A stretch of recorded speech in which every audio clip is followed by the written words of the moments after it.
What do you do when everything's going wrong? You revise.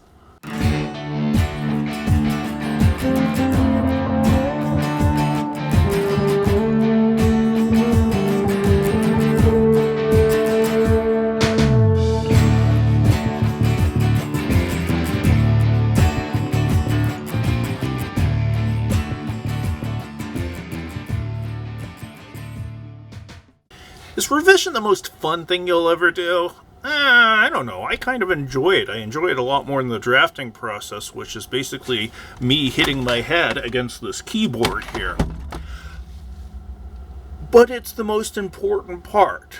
Good writing is not done in a good first draft. Good writing is done fixing things, making sure everything works. Here's how you do it. One of the biggest mistakes that young writers tend to make is they try to do too much at once.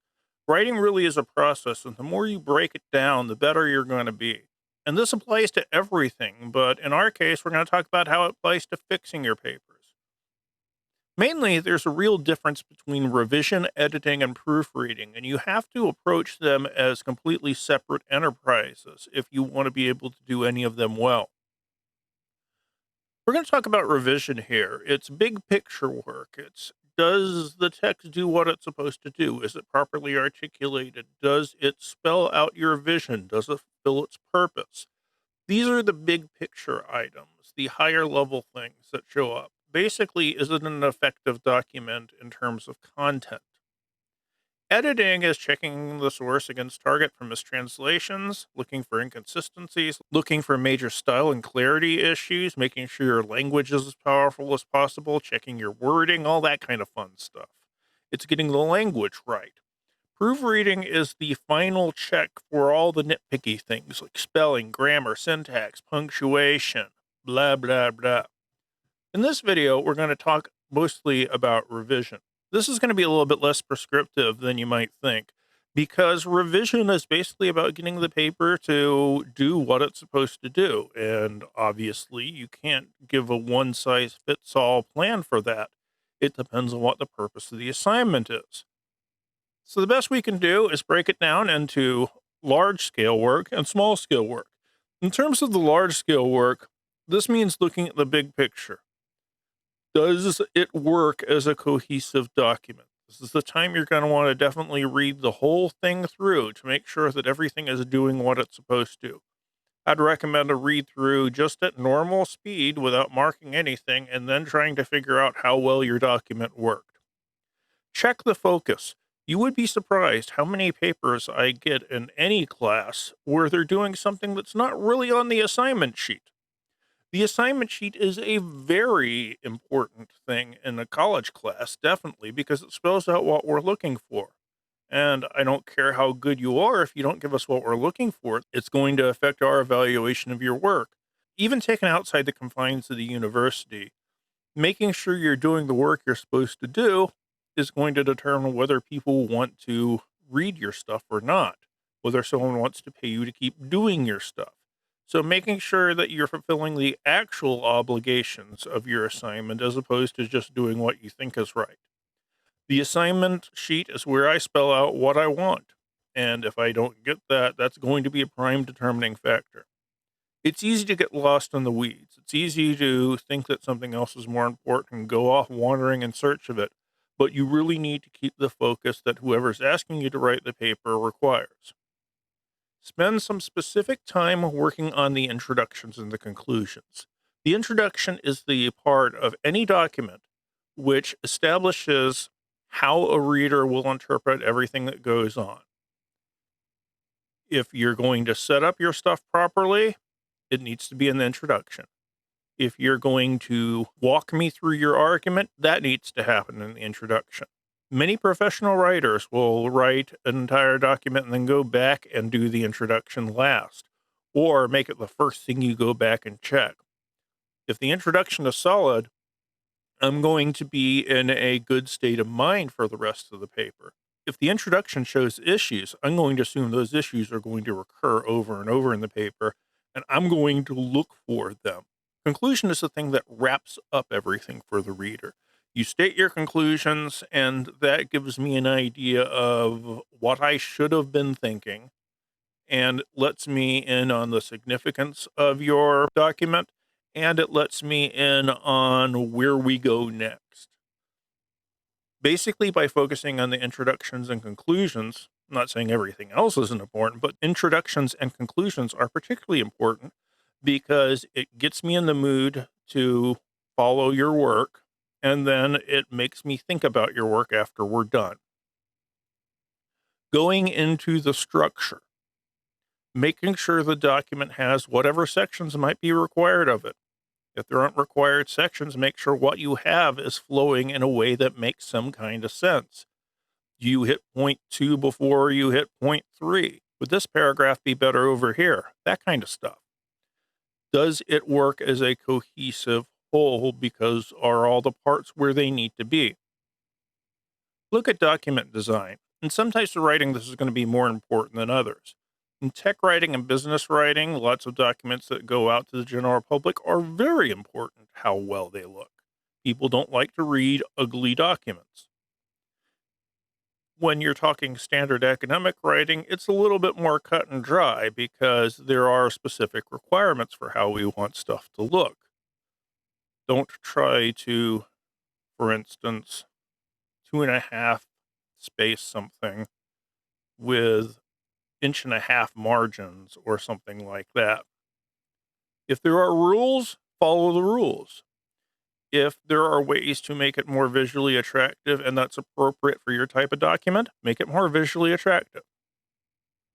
Once you do the big picture and you look at it and you're looking for the key things that are going wrong, the areas where something isn't working, then you go from large scale into small scale and you look for the specific problem areas and you fix them however you need to fix them. Again, there's not one size fits all advice to be given here. It just simply depends on what this particular portion is supposed to do.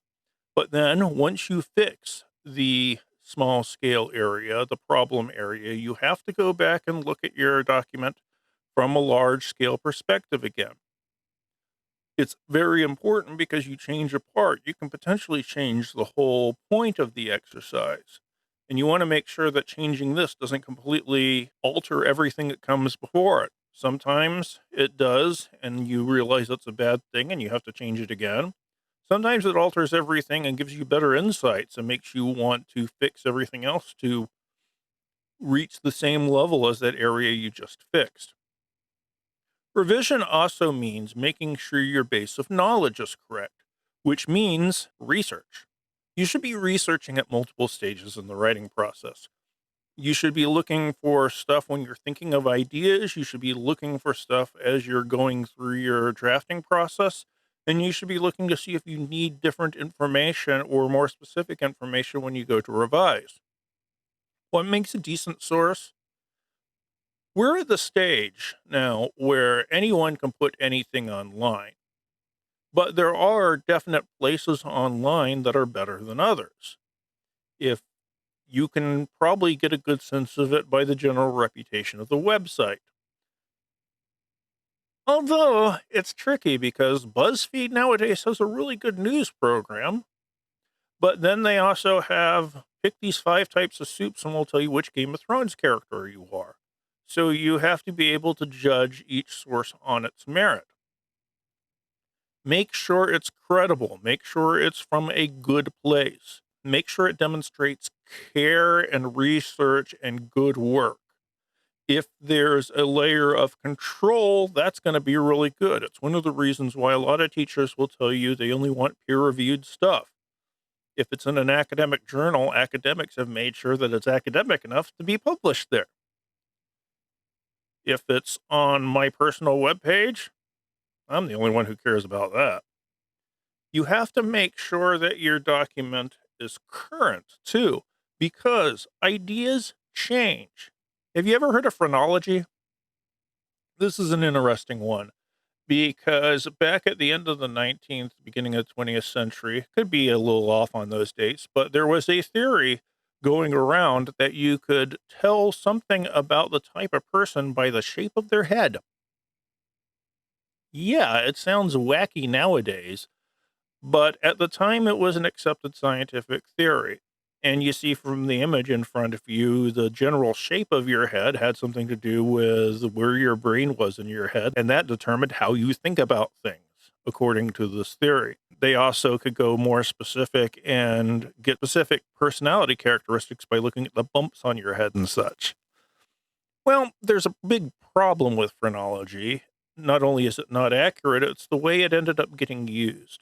Because around the same time, there was a big trend in science to try to justify social trends. What I mean by that is there was a lot of science done by people who held relatively racist views, which ended up supporting those racist views. Phrenology was one of them. Phrenology was used quite often to say people from this background have better thinking than people from this background. And when something is driven more by what I think about people than the evidence, it gets to be bad. Now, if you were writing a paper back in this time, phrenology would be perfectly fine. If you're writing a paper now and referencing phrenology, you're going to be running into some problems. Because the state of the art has long since moved on from that. Some fields, the state of the art moves faster than others. In computers, the state of the art is moving really quick, and things are changing at such a rapid pace because the technology hasn't settled yet. We don't know, for instance, what the internet is. Yeah, we can give you a basic description, but there was a time where we thought that the internet was going to be largely about blogs, and for a while it was largely about blogs. Anybody can publish anything they want. It's the great democratization of knowledge. Then, for a while, everything was supposed to be about push technology. Companies would be able to deliver custom content to your screen. What you ordered, they would send it to you. You could get, say, the Warner Brothers channel or the Disney channel. Basically, they were trying to adopt a television model. There was a point in time where social media was the be-all, end-all, and everything was going to be social media. Blogs were dying, everyone went to social media. Facebook, the heyday of Facebook and Twitter, and so on and so forth.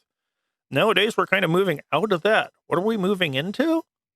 Well, it's going to be changing quite frequently. So if I'm doing something on the internet, sources from 7 years ago aren't going to be all that valuable to me.